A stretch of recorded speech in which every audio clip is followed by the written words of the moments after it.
हम स्त्रियां करवा चौथ व्रत क्यों करती हैं। तो इसके संबंध में आजकल की जो पढ़ी लिखी स्त्रियां हैं, कुछ जो अपने आप को ज़्यादा ही आधुनिक स्त्रियां समझती हैं, जो अपने आप को ज़्यादा ही पाश्चात्य सभ्यता से ओतप्रोत समझती हैं, तो वो बड़ी तर्क करती हैं कि क्या विदेशों में सब करवा चौथ ही व्रत रखते हैं, क्या हिंदुस्तान में सभी औरतें सुहागन रहती हैं, या विदेशों में क्या सब विधवा हो जाती हैं। तो इस तरह के जो तर्क करती हैं स्त्रियां, मैं उनसे यही पूछती हूँ कि अपनी भावनाओं को हम अपने पति के लिए प्रदर्शित करते हैं या ईश्वर से उनके स्वास्थ्य की, दीर्घायु की प्रार्थना कर रहे हैं भूखा प्यासा रहकर, तो इसमें गलत क्या है।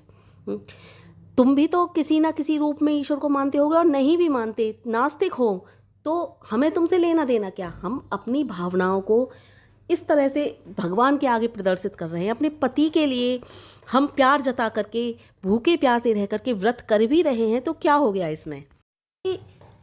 इस हर स्त्री अपने पति से प्यार करती है, अपनी भावनाओं को जताती है, तो ईश्वर से भी प्रार्थना करती है। और हमारे यहाँ तो प्राचीन काल से ये व्रत वगैरह चले आ रहे हैं।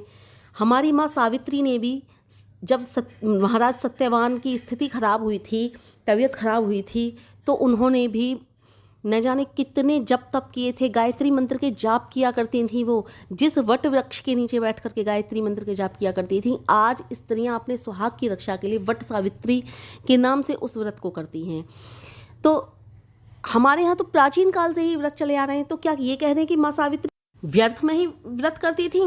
नहीं, उन्होंने जब गायत्री मंत्र के जाप किए, व्रत किए, जप तप किए, तो उन्होंने अपने पति को भी यमराज से ले आई। तो भैया, हम भी अगर अपनी भावनाओं को ईश्वर के सामने रखते हैं तो ईश्वर हमसे प्रसन्न हो जाते हैं।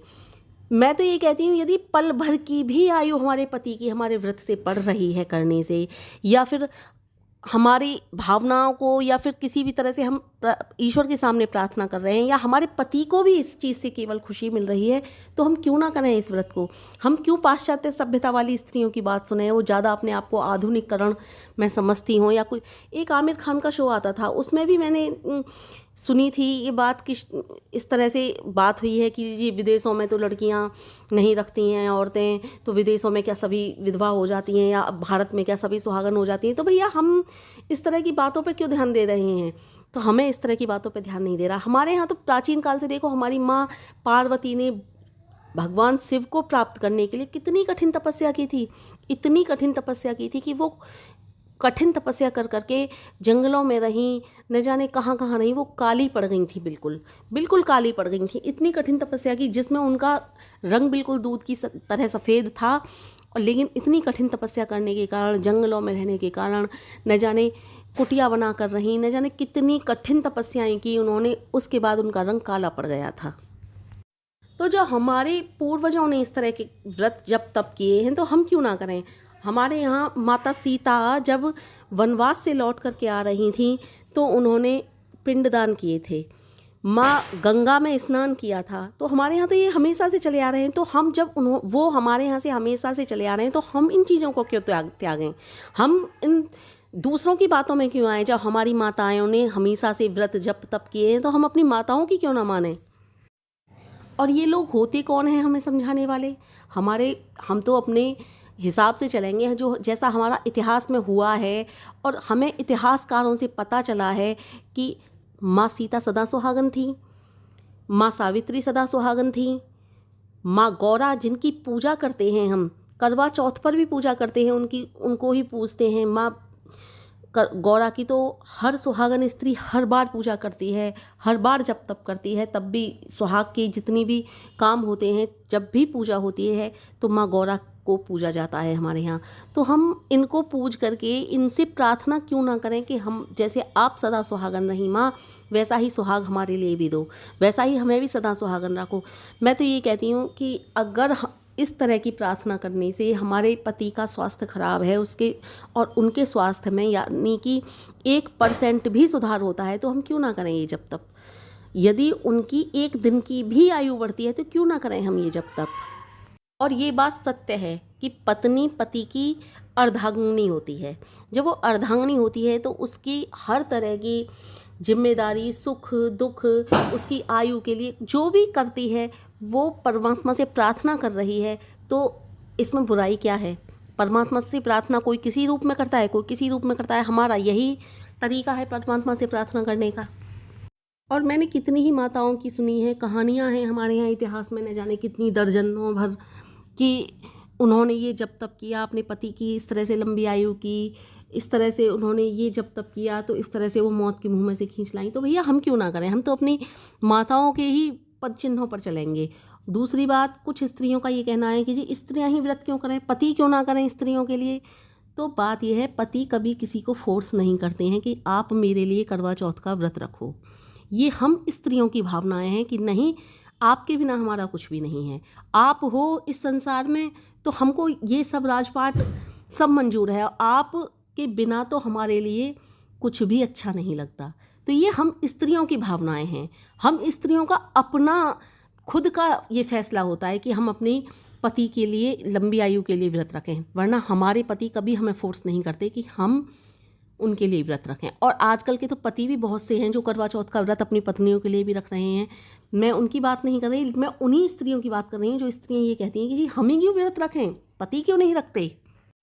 तो वो स्त्रियां ये बात क्यों नहीं देखती, जो स्त्रियां घरों में रहती हैं, कुछ नहीं कर पाती, उनका भी तो ख्याल पति ही रखते हैं। हाँ, मैं ये मान रही हूँ कि वो घर का ख्याल करती हैं, बच्चों की देखभाल करती हैं, सब करती हैं, लेकिन वो पति के ऊपर ही डिपेंडेड रहती हैं ना पूरी।